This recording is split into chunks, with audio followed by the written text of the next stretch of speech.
E no quadro de saúde de hoje, nós vamos falar sobre duas doenças comuns, mas que afetam milhões de pessoas no Brasil e no mundo. Trata-se do problema da vesícula e também do apêndice. E para falar sobre esse assunto está aqui com a gente o Dr. Kleibe, que é gastroenterologista. Doutor, vamos começar pela vesícula, né, que afeta tanto o homem quanto a mulher. O que está relacionado ao problema da vesícula, as pedras que geram uma dor terrível e o paciente passa maus bocados quando isso se desenvolve? Realmente, é uma doença bem comum, né? Ter pedra na vesícula e outros problemas da vesícula também, que às vezes você pode ter uma inflamação mesmo sem pedra, né? Mas a relação da pedra é interessante, que depende muito da família, é muito do que a gente fala hoje da genética. É muito comum hoje nós recebemos um paciente que fala pra gente que tem pedra na vesícula e aí a gente começa a fazer as perguntas: olha, quem da família teve? Ela falou: olha, minha mãe teve, minha tia teve, meu irmão teve, minha irmã teve, ou o pai teve. Alguém da família trouxe essa genética.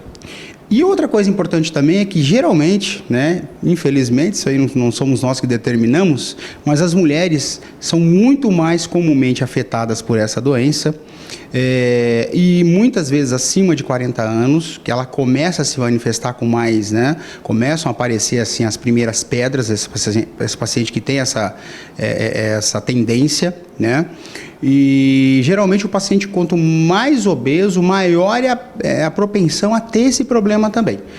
O paciente que ele já tem uma pedra na vesícula, ele tem que tomar muito cuidado, muitas vezes não sabe.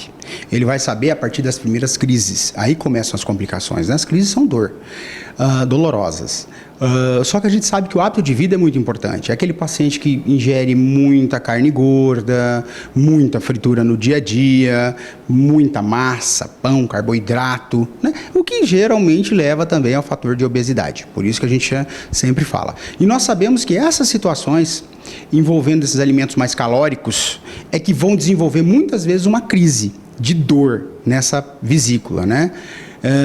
E geralmente os pacientes, é muito comum nas datas mais importantes, tipo Páscoa, chocolate, calórico, Natal, Ano Novo, aparecerem muitas crises de vesícula que a pessoa não sabe, mas são épocas que a gente ingere um pouco mais de caloria, né?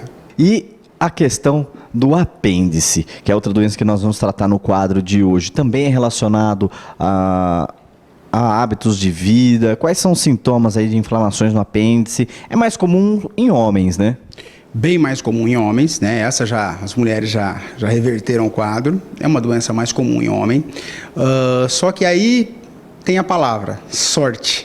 Não adianta, não tem essa de família, não tem essa de porque um teve outro vai ter. O que eu fiz de errado que eu vou ter apendicite? É porque eu como muita comida com caroço. Isso é história, não tem nada a ver, entendeu?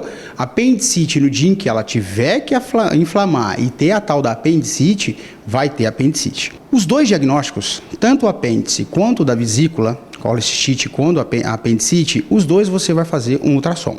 O ultrassom, ele vai ser eficaz, ou seja, ele vai mostrar que tem um problema em 90 a 99% dos casos, ou seja, é muito sensível. Ainda mais os ultrassonografistas bem formados, né? Eu tenho que elogiar Matão, que nós temos aqui um grupo que a gente só tem orgulho, porque dificilmente eles erram um diagnóstico, fazem como tem que ser feito, tanto o problema da vesícula quanto o problema do apêndice, ou seja, só nos ajudam. E também o exame de sangue é importante, um hemograma, para você ver em que grau de infecção que nós temos ali naquela região, tá? E podem ser tratados de formas diferentes. O apêndice, deu o problema, você tem que operar. Isso é recomendação hoje, tá? Essa cirurgia, o quanto antes, melhor. Lógico, se você tiver a possibilidade de fazer a cirurgia do apêndice por vídeo, que é hoje muito melhor, você vai fazer furinho de menos de 1 centímetro e vai resolver o seu problema. De manhã, se você fizer a cirurgia à tarde, já estará em casa. Ou seja, é uma evolução muito rápida por ser vídeo, entendeu? Laparoscopia, o pessoal chama de laser.